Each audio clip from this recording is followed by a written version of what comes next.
এসো হে বৈশাখ এসো এসো। এই বৈশাখ মাস পড়লেই তখন বাড়িতে বাড়িতে পাড়ায় পাড়ায় সব জায়গায় এই রকম ধরনের গান শোনা যেত। হ্যাঁ, মানে পাড়ায় পাড়ায় রবীন্দ্র জয়ন্তী, নজরুল জয়ন্তী এগুলো সমস্ত হতো। আজকের দিনে অবশ্য সে সমস্ত কালচার চলে গেছে। এখন রবীন্দ্র জয়ন্তী, নজরুল জয়ন্তী বড় একটা বেশি দেখা যায় না। কিন্তু এই ২২শে শ্রাবণ আর এই পয়লা বৈশাখ থেকে আরম্ভ করে বৈশাখ থেকে শ্রাবণ অবধি রবীন্দ্রনাথ, নজরুল এদের সমস্ত জয়ন্তী হতো এবং আমরা সেগুলো সবাই পালন করতাম। এবং ছোটবেলা থেকে এই সমস্তগুলো আমাদের করে এসেছি এবং তাতে বিভিন্ন রকমভাবে গান বাজনা হতো। এই পাড়ার অমুক গাইছে, সেই পাড়ার অমুক কবিতা বলছে, ও পাড়ার ও গান গাইছে, এগুলো সমস্ত হতো। এবার আমরা প্রায় প্রতি বছর একটা রবীন্দ্র জয়ন্তীতে আর কি আমরা একটা গান হোক বা নাটক হোক আমরা কিছু করতাম। মনে আছে একেবারেই যখন বেশ ছোট তখন আমাদের ঠিক পাশের বাড়ি, সে বাড়িটা নর্থের যেরকম বাড়িগুলো হয় সেরকম ধরনের বাড়ি। বাড়িতে একটা সিংহ দরজা এবং সেটা দিয়ে ঢুকেই তার পাশে একটা সামনে জায়গা রয়েছে, সেখানে একটা ঘর রয়েছে এবং ঘরের সামনে একটা বারান্দা মতো রয়েছে। সেই বারান্দার জায়গাটা ছিল আমাদের স্টেজ। আর ঠিক ওই বারান্দার ডান দিকের অংশটায় সেই রকমই ইকুয়ালি একরকম একটা রয়েছে ঘর এবং একটা বারান্দা। সেই বারান্দা, সেখানে লোকে সবাই বসতো, বসে দেখতো আমরা যা পারফর্ম করতাম সেগুলো দেখতো। কখনো গান, কখনো নাটক বা নাটকের অংশ বা মজার মজার ছোট ছোট রবীন্দ্রনাথের লেখা যে সমস্ত নাটকগুলি, অবাক জলপান বা এরকম ধরনের, সেগুলো সমস্ত আমরা মুখস্থ করতাম, করে করতাম। আর সে কি অদ্ভুত অদ্ভুত অভিনয় করতাম আমরা নিজেরা, সেটা সত্যি মনে পড়লে এখন খুব মজা লাগে। এবারে আমার ডিরেক্টরই মেনলি ছিল আমার দাদা শ্রীরাজ মুখার্জি। উনি এগুলো সমস্ত ডিরেকশন দিতেন। বা কখনো সখনো আমরা বন্ধুরা সবাই মিলে একসঙ্গে করতাম। না, আমাদের পাশের বাড়ি, অর্থাৎ আমরা ২৩ নম্বর পদ্মপুকুর রোডে থাকতাম। ২৪ নম্বর পদ্মপুকুর রোডে আমরা প্রথমত ওইখানে যে আমরা করব রবীন্দ্র জয়ন্তী, সেটার পারমিশন আদায় করতে হতো আমার বন্ধু ছিল সুরঞ্জন। সুরঞ্জনের জ্যাঠামশাইয়ের কাছ থেকে। আমরা তাকে বলতাম গম্ভীর জ্যাঠা। কেন বলতাম? কারণ তিনি বেসিক্যালি ডক্টর, কিন্তু তার মেজাজ ছিল ভীষণ গম্ভীর, বেশি কথাবার্তা বলতেন না। ওনার কাছে অনুমতি নিতে হতো যে আমরা কি করতে পারি। তো উনি বলতেন যা করবে ৯টার মধ্যে শেষ করে ফেলবে। মানে ৯টার সময় উনি চলে আসবেন, আর আসলে পরে তারপরে আর এ সমস্ত করা যাবে না। যাই হোক, সেটাই তাই মঞ্জুর। এবার বাবা, আমার বাবা লয়ার, তো চেম্বারে একটা বাবার একটা ওই টাইপ মেশিন ছিল। সেই টাইপ মেশিনে খট খট ঠক ঠক ঠক ঠক করে করে করে করে আমরা টাইপ করে আমাদের নিমন্ত্রণ পত্র তৈরি করতাম। মানে আপনাকে জানানো হচ্ছে, ইনভাইট করা হচ্ছে অমুক দিন আহ, রবীন্দ্র জয়ন্তীতে আমাদের অনুষ্ঠান হবে, সন্ধ্যে 6:30 থেকে আসবেন, আপনাকে নিমন্ত্রণ করা হচ্ছে, এইটাই জানানো হতো। এবং সেইগুলো, সেই কাগজগুলো সবাইকে আমরা গিয়ে গিয়ে গিয়ে গিয়ে দিতাম। তো মামারা তো খুব ভালোবাসতেন। তো মামারা, মামা মামিমা, তারপরে মায়ের সব বান্ধবী, তারা সব আসতেন আমাদের পারফরমেন্স দেখতে আমরা কি কাণ্ড করছি। আসলে যত না আমরা পারফর্ম করছি, সেই পারফরমেন্সটা দেখার চেয়েও বেশি তাদের মজা লাগতো যে ছোট ছোট ছেলেমেয়েগুলো কি কাণ্ড করে না করে, সেটাই দেখবে, সেটাই এনজয় করবে। এইটাই একটি দেখার বিষয়। একবার ঠিক হলো রবীন্দ্রনাথের শেষ শিক্ষা হবে। শেষ শিক্ষার গল্পটি এরকম যে গুরু গোবিন্দ তিনি যুদ্ধে তার সমস্ত মানে ছেলেদেরকে হারিয়ে নদীর ধারে বসে আছেন এবং উনি ভাবছেন যে তবে কি জীবনটা বেকার হয়ে গেল। এই সময় এক পাঠান আসে। সে পাঠান এসে জিজ্ঞেস বলে যে আপনি যে ঘোড়া কিনেছিলেন, সে ঘোড়ার দামটা আপনি ফেরত দিন আমাকে, আমি দেশে চলে যাব। তো গোবিন্দগুরু তখন, যদিও তার মানসিক অবস্থা মানে তখন ঠিক ছিল না, সেই অবস্থায় চিন্তাগ্রস্ত অবস্থায় বলে তুমি পরে এসো, অন্য সময় এসে পয়সা নিয়ে যেও।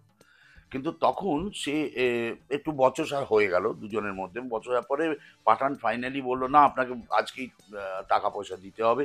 এবং তারপরে ফাইনালি একটা সময় চোর বলল গুরু গোবিন্দকে। পাঠান যেই চোর বলাতে সঙ্গে সঙ্গে ওনার তরবারি উনি খুলে নিয়ে সঙ্গে সঙ্গে পাঠানের মুন্ডু নিয়ে নিলেন। মুন্ডু নিয়ে নেওয়ার পরে পাঠান সেইখানে মারা গেল, এবং তারপর গুরু গোবিন্দ ভাবলেন যে আমি এটা কি করলাম। ও তো ওর ঘোড়ার দাম চাইতে এসেছিল, সেটা তার স্বাভাবিক কথা, তার পাওয়ারই কথা। আমি তাকে পয়সাটা দিইনি, কিন্তু আজ আমি যেভাবে ওর মাথা কেটে ফেললাম, সেটা তো একটা নিরর্থক রক্তপাত করা হলো। আমার নিজের হাতের প্রতি আমার নিজের বিশ্বাস আমার চলে গেল। আর আমি আজ থেকে তরবারি আর ধরবো না, এবং তরবারি ছেড়ে দিলাম। এবং আজ থেকে আমার কাজ হবে প্রায়শ্চিত্ত করা। প্রায়শ্চিত্ত কি না, তার যে ছেলে, সেই ছেলেকে অনুরোধ করা হচ্ছে, মানে ছেলেকে মানুষ করবেন উনি, একেবারে ছোটবেলা থেকে মানুষ করবে। ছেলেটি তখন খুবই বাচ্চা, পাঠানের সেই বাচ্চাটি। তো সে মামুদকে উনি মানুষ করবেন, এবং মানুষ করে বড় করবেন, এবং তাকে বাবার সুযোগ্য পুত্র করে তুলবেন। এটাই হয়ে গেল তার মানে অঙ্গীকার বা চিন্তাধারা।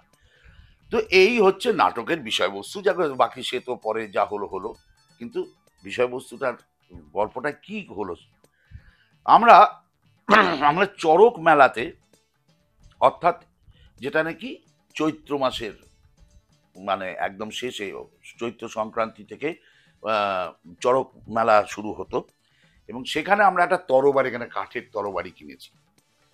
ওই তরবারি দিয়ে মারা হবে। কবে হচ্ছে মাথায় রাখতে হবে, 25শে বৈশাখ। এই যে 25টা দিন, এই 25টা দিন এই তরবারি নিয়ে কিন্তু রিহার্সাল হয়েছে, এবং রিহার্সাল হওয়ার ফলে যেটা হয়েছে, সেই কাঠের তরবারির যে ফলা এবং তার যে ডাঁটি, মাঝখানে একটি মাত্র আলপিন পেরেক, সেই পেরেকটা দিয়ে সে বেচারা আছে।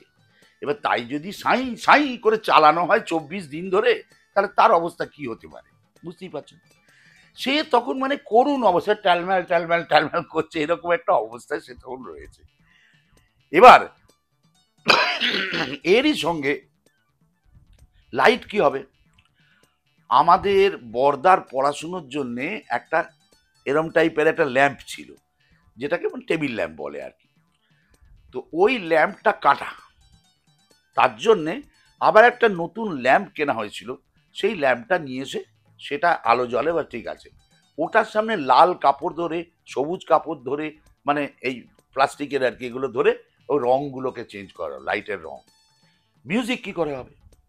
মিউজিক হবে যখনই কিছু এরম একটা ডেঞ্জার কিছু ঘটনা ঘটছে, তখন কাঁসার থালা ওপর থেকে ফেলে দেওয়া হবে। তাতে কি হবে, ঝ্যান করে একটা শব্দ হবে। এই ঝ্যানটার জন্য ওই কাঁসার থালাটা দরকার। এবারে আমরা সমস্ত জিনিসপত্র জোগাড় টোগাড় করেছি। তো এবার আমাদের বাড়ির একটা বগি থালা ছিল, সেই থালাটাকেই কিন্তু সেই মিউজিকের জন্য ব্যবহার করা হবে। এবার আমরা নাটক যখন শুরু করেছি, আমার ছোটদা কিন্তু গালে পাট ফাট লাগিয়ে গুরু গোবিন্দ হয়ে বসেছে। এবার একদিন শিখ গুরু গোবিন্দ নির্জনে একাকী ভাবিতেছিল আপনার, এক একজন মানে যখন যে পাঠ করছে আর একজন কিন্তু কবিতাটা বলছে, ঠিক আছে?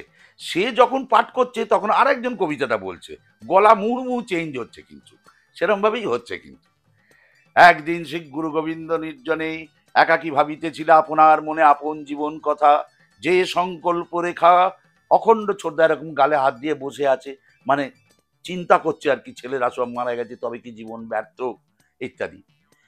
এবার পাঠান হচ্ছি আমি। হেনকালে এসে পাঠান কহিল রসে, যাব চলি দেশে, ঘোড়া যে কিনেছ তুমি দেহ তার দাম, এই বলেছে। এবার এই সমস্ত বচসা পচসা হওয়ার পরে ফাইনালি গুরু গোবিন্দকে আমি চোর বললাম। এবার চোর বলাতে তখন উনি তরবারিটা চালিয়ে দিলেন আমার উপর দিয়ে, এবং তখন লাল আলো জ্বলবে, মানে লাল কাপড় জ্বলবে। এবার মামিমা, মায়ের বান্ধবীরা সমস্ত, এবং সুরঞ্জনের যারা রয়েছেন মা বাবারা, এরা সমস্ত সব বসে বসে নাটক দেখছে। এইবারে আমাকে যে তরবারি চালিয়ে দিল ছোড়দা, যেটা হলো সেটা হচ্ছে তরবারির ফলাটা আঁটি হ্যান্ডেল থেকে খুলে গেল, ফলাটা সেটা বেরিয়ে চলে গেল কোথা দিয়ে না, ওই পাশের যে ঘরটা ছিল সেটা হচ্ছে মেকআপ রুম আর কি, ওইখান দিয়ে বেরিয়ে সামনে জানলা ছিল, জানলা দিয়ে বেরিয়ে সেটা রাস্তায় গিয়ে পড়লো ফটাস করে। এবার এই রাস্তায় গিয়ে পড়ার পর ততক্ষণ আমি কি করব? এর মধ্যে কাঁসার থালা তো বাজিয়ে দিতেই হবে, কারণ গলায় চালিয়ে দিয়েছে। যথারীতি আমার বন্ধু ছিল বুকুন, সে সঙ্গে সঙ্গে ঠাই করে ওটা ফেললো, এবং থালাটা এত বেইমান যে সে তখন পাং করে উঠে গেল, উঠে গিয়ে এসে ফাইনালি স্টেজের মাঝখানে চলে আসলো, এবং সে মাঝখানে এসে সেটা পড়লো। সেটা দেখে তৎক্ষণাৎ সুরঞ্জন আবার, ও এতই রোগা ছিল, ওই জানলার গড়াদের মধ্যে দিয়ে পাস করে গেল, কিন্তু দিয়ে রাস্তায় চলে গেল, রাস্তার থেকে ওই ফলাটা তুলে নিয়ে আসলো। সেটা আবার ইশারায় বলে ফলাটা নিয়ে আয়, ফলাটা নিয়ে আয়। আমি আস্তে আস্তে বলছি, সেইটা শুনে তখন তাড়াতাড়ি সুরঞ্জনটা নিয়ে আসলো, নিয়ে আসার পর চট করে দিল, সর্দার সেটা তুলে নিয়ে আমার গলায় গারাম করে দিল। আমি বলে মরে গেলাম। মরে তো গেলাম, ওদিকে কাঞ্জম করে ওটা ঘুরছে, সেই হতো ওটা দেখতে পেয়ে মা আবার অডিয়েন্সটাকে, খরাজ আবার সেই কাঁসার থালা নিয়েছিস, মানে পুরো পুরো অ্যান্টি ক্লাইম্যাক্স, পুরো মানে অবস্থা ঢিলে যাচ্ছে তাই। তো এই সমস্ত অবস্থা করে আমরা সমস্ত কি বলবো যে রবীন্দ্র জয়ন্তী, নজরুল জয়ন্তী এগুলো করতাম, তবুও তো করতাম। সেটা সত্যি কথাই মানে ভীষণ ভালো লাগার বিষয় ছিল। কত কবিতা এইভাবে, কত গান এভাবে আমরা শিখেছি। তবে এটা ঠিক যে এই কবিতাটির যে অংশটিতে নদীর কাছে একদিন যখন ছেলেটি বড় হয়, সে এসে তখন গুরুকে প্রণাম করে বলে যে আপনি তো আমাকে অস্ত্র শিক্ষা, শস্ত্র শিক্ষা সবই তো আমাকে দিয়েছেন, এবার আমি যাই, গিয়ে রাজসৈন্য দলে যুক্ত হই, গিয়ে সেখানে দেখা হবে, সেখানটায় আমি গিয়ে সেখানে এখন থেকে কাজ করব। তখন গুরু বলেন তাকে, আছে তব পৌরুষের এক শিক্ষা বাকি, যে একটা শিক্ষা তোমাকে এখনো দেওয়া হয়নি, সেইটা শিক্ষাটা তোমাকে দিতে হবে। এবং তখন গুরুদেব তাকে সঙ্গে নিয়ে বলে চলো আমার সাথে, বলে তাকে নদীর ধারে নিয়ে যায়। যারা ভক্ত ছিল তারা সব তখন পেছনে বলে আমরা সঙ্গে যাব সঙ্গে যাব বলতে থাকে, গুরু বলেন যাও সব ফিরে। এই অংশটা এত চমৎকার, আমি না বলে পারছি না, কি চমৎকার সেই জায়গাটা। গুরুদেব তাকে সঙ্গে করে নিয়ে আসেন এবং হঠাৎ নদীর ধারে এসে বলেন, মামুদ হেতা এসো, খোঁড়ো এইখানে। উঠিল সে বালু খুঁড়ি একখণ্ড শিলা, অঙ্কিত লোহিত রাগে। গুরু কহিলেন, পাষাণে এই যে রাঙা দাগ, এ তোমার আপন বাপের রক্ত। এইখানে তার মুন্ডু ফেলেছিনু কেটে, না সুদিয়া ঋণ না দিয়া সময়। পাঠান আজ আসিয়াছে দিন, পিতার সুপুত্র হও যদি খোলো তরবার, বৃত্তি ঘাতকেরে বোধি উষ্ণ রক্ত উপহারে করিবে তর্পণ তৃষাতুর প্রেতাত্মার। পাঠান কি করলো, বাঘের মতো হুঙ্কারিয়া রক্ত নেত্রে বীর পড়িল গুরুর ওপর। গুরুরন স্থির কাঠের মূর্তির মতো, ফেলি অস্ত্র খান। তখনই চরণে তার পড়িল পাঠান, কইল হে গুরু, লয়ে শয়তানে করো না এমন তোর খেলা, ধর্ম জানে ভুলেছিল পিতৃ রক্তপাত, সে থাক মনে সেই স্নেহ, ডাকা পড়ে হিংসা যাক মরে। হে গুরুদেব দেহ পদধূলি।